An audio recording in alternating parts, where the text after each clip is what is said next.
Hello there, Sarah from 17 once again. This is my Rise of the Tomb Raider Survivor difficulty video walkthrough. This is the Abandoned Mines, and I'm going to apologise here guys, because of the stubborn way I'm playing this game, where I'm refusing to heal.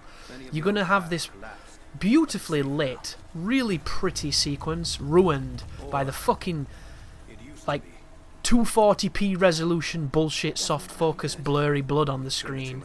This ridiculous... oh, I hate it.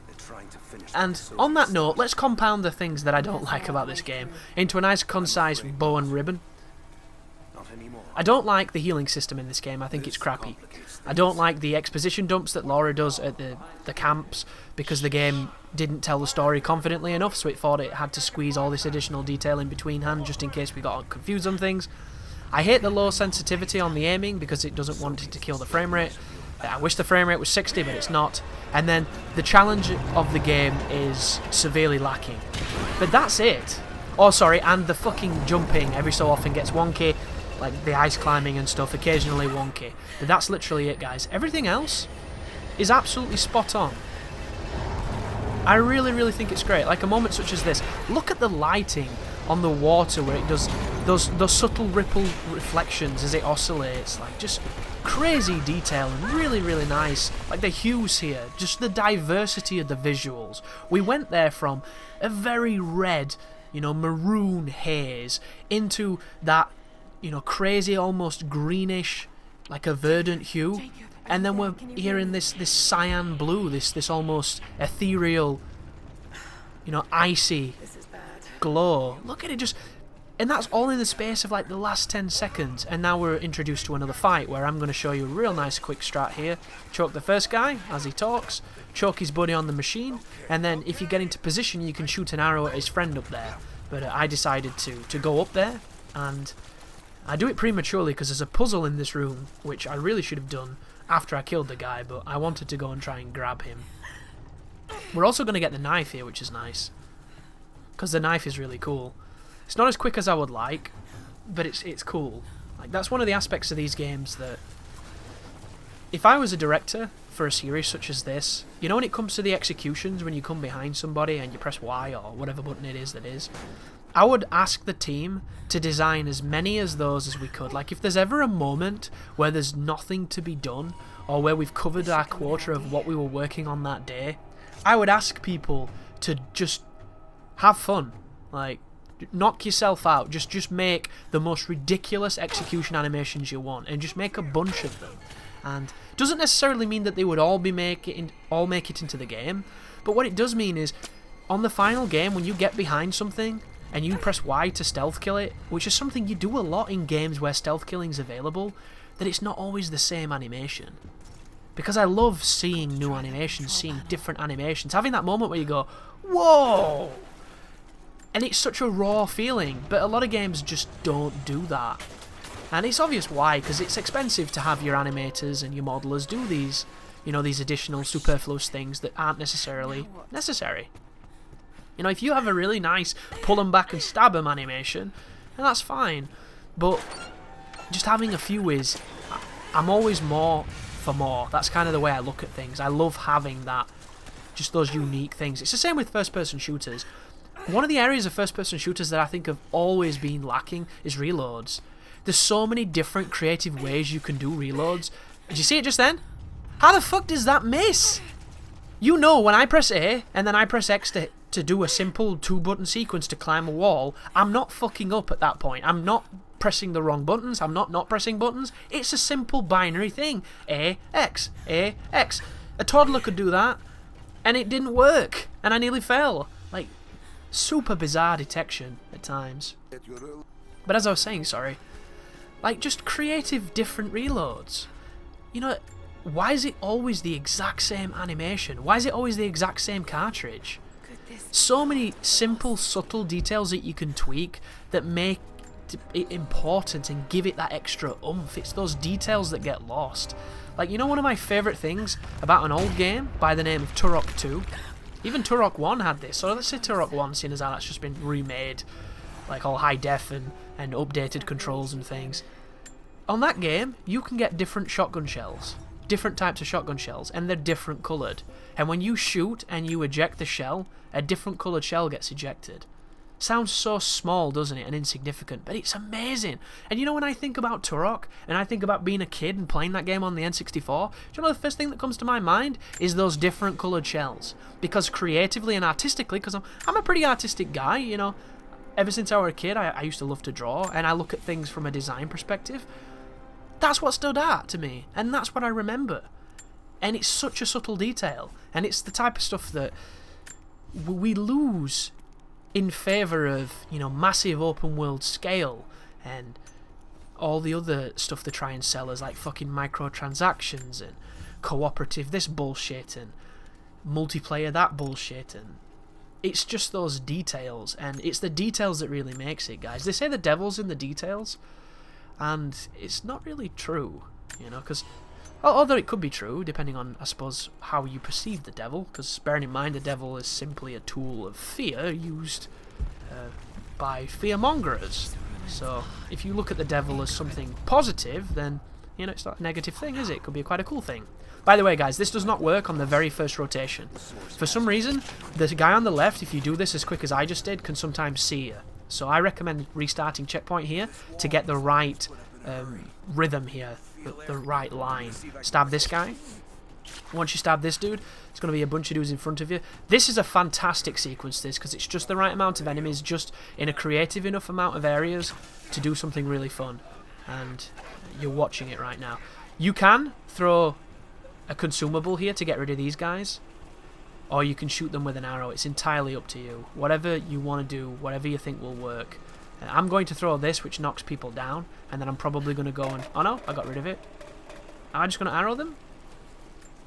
Oh no, I picked it back up. I'm indecisive, as you can see. So this will knock both of them down. You can then either shoot them or execute them. It's entirely up to you. If you can find a bottle, you can Molotov and kill them both. Or you can shoot a sleeping arrow and get rid of them that way. So much choice. A really fun, short sequence that once you've got the rhythm, really, really great. This is also a moment where, because I don't have the rope ascender, it's going to take a little bit longer. Which, I don't know about you guys, but you know, like a superfluous item such as that, which all it does is make you move faster doing something, that would be really nice if that was an upgrade rather than something that you need to buy. Like, the upgrade tree is so full of shit, it's so just full of water and all crappy and none of the good stuff in it, that you literally buy shit you don't want. Yet if one of those was move faster while climbing a ladder or while climbing a rope, it's the first thing people would pick, because it's all about that speed. You know, we want it now, we're entitled. We're this generation of people that don't want to wait, son. Do it immediately. And yet, I don't have the ascender because I don't have enough of those Byzantine coins. So you get to watch this animation that they've made, which is not a bad one. That being said though, look at how she moves her legs. There's no way you could do it like this, because she's not, of course, supporting her full body weight there, because she's not real. I hate to put it this way to you guys, but she's actually on a computer. But here is a puzzle. So we've done a little bit of combat, now we're doing the puzzle aspect. And I need to warn you here, folks, because I had something weird happen to me when I was recording this. When I went to push the trolley full of bricks off the side of this ledge, it wouldn't push forward. I don't know why. It didn't happen my first time, but for some reason this cart would not push forward. It just wouldn't do it. So I went back up to here, I messed around with some things, tried pushing it the other way, did a few other things, came back, tried to push it, still wouldn't do it, and then I messed with some arrows. After messing with the arrows, I tried to push it again, and then it worked. I don't know what it was, but there was some kind of weird thing that didn't want me to push that cart off. But push the cart off, use this to raise it, then cut the wire, it'll gain momentum, and it'll knock off the truck. Job's a good un. There's one of the timbers broken off the door. And now all you have to do is do it from the other perspective. But of course this is Tomb Raider, so everything has to crumble and everything has to happen at the last possible instant. Like, I wonder if Lara's one of those people who has to stop her microwave at 1 second left and pretend it's a bomb, because she's so used to everything happening at the last possible instance. You know, she always almost drowns, or she always almost dies at every single possible instance. And I always wondered the same thing. My girlfriend mentioned this when we were playing the early part of this game on my first run. Like, how do you think Lara handles real life after this? I'm not saying that this is not real life, of course, because to her it is. And I can't continue this because this is a tricky fight. So immediately, that was a bad arrow. It could have been much better. If I'd have hit that guy running, I would have taken out 2 of them straight off the bat. But the point is, to give you the idea, that spawn killing with the poison arrows is a really powerful tool. Right there, I tried to do a poison arrow to get all 3. I didn't have enough made, so this guy gets to rush me. Notice how I said guy rushes you while the other 2 put pressure with the guns at a distance? This is perfect design right now, and that's why it's trickier. But I managed to get a dodge kill on him, and then I get back in this cover, which is not great cover, because when you bob out, you get hit. See? Instantly! The guy shoots me instantly. So the smoke happens, that guy lands, immediately spawn hit him with an arrow, and anybody who lands near him is going to get the same fate. Somebody's still there, so we need to wait for him to stop, and then we need to hit him with an arrow. There's another guy coming on the right. This is a guy who rushes you, remember? Dodge his move, or just hit him with your axes, depending on how many people's left. I think he was the last one. Did we stand up? Yeah, she stood up. So that's it. That's the end of the fight. Looked quite quick, didn't it? That's a tricky fight. That I died a few times on my first run. But if you can get a good spawn arrow as those people are there all together, you can kill that first wave. Then immediately after the next wave comes, you can kill all those with an arrow. If you use 3 intelligent sleeping arrows there, you can stop that from being even as hectic as it was for me. But that is one of the best designed rooms in the game. Because it's tricky. They put you at a disadvantage at the beginning. The enemy works in tandem together with the people supporting the back while the guy rushes you, and they throw a couple of waves at you, so it's not over too quickly, but it's enough to get your blood going. And the good news is, because you have all these tools, you can still overcome that quite simply. What did I do? I used poison arrows to get rid of groups when they clumped together, and I used dodge combos to get rid of people when they got close. And that's all that was necessary, and it was more than enough to win. But on the surface, that is a tricky encounter, and it's one of the better ones, so good luck with it if you're struggling, but I think that is a good one in the grand scheme of the fights in this game. But back to the climbing, back to the traversal, and the moment of calm before the next storm. But look at the lighting on this game. It's such an interesting thing. I come off of playing Yakuza 5 and the older Yakuzas, and these are great looking games, but they're also shit looking games. And you might be like, well, Chris, what does that mean? That's a trap, by the way. I don't have the upgrade where you can see it glowing, so they do catch me out every so often. Be careful here too. If she doesn't axe this wall, and it's happened for me, you just fall on the spikes and die. It's really stupid. But as soon as you get up here, go towards this wall and immediately grab the bottle, or wait for those people to turn up and then blow them up. That's a bomb.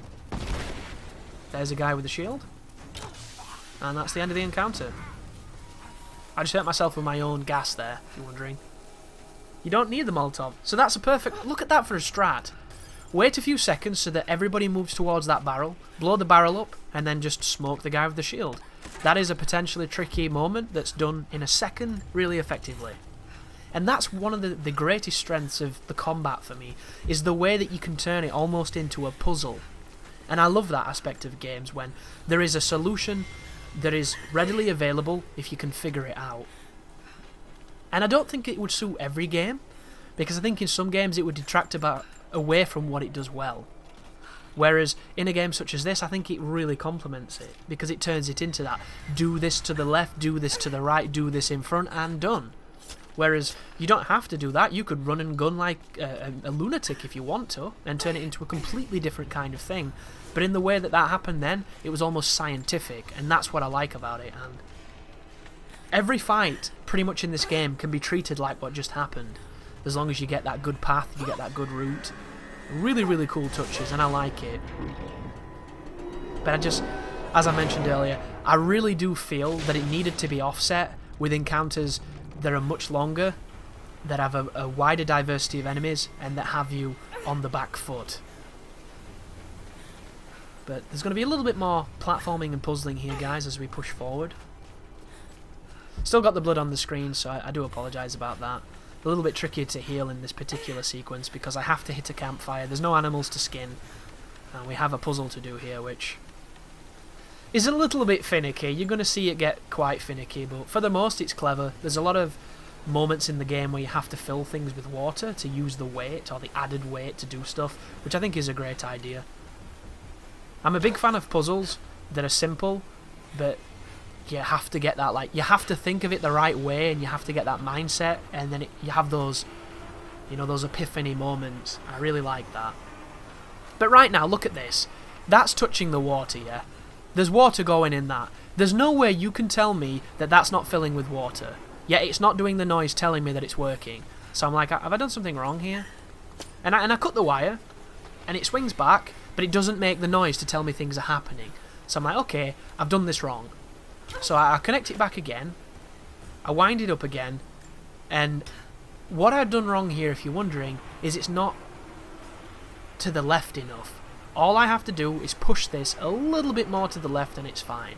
For some reason, that's not fine. That's not filling up with enough water, that's not doing what it needs to do. And I'm thinking right now, like, what the fuck is this shit? So you see, I pop up the vision just to make sure that it's not pointing me somewhere else and I've not come here too early. I see that, you see that? Mushrooms. Mushrooms from that box.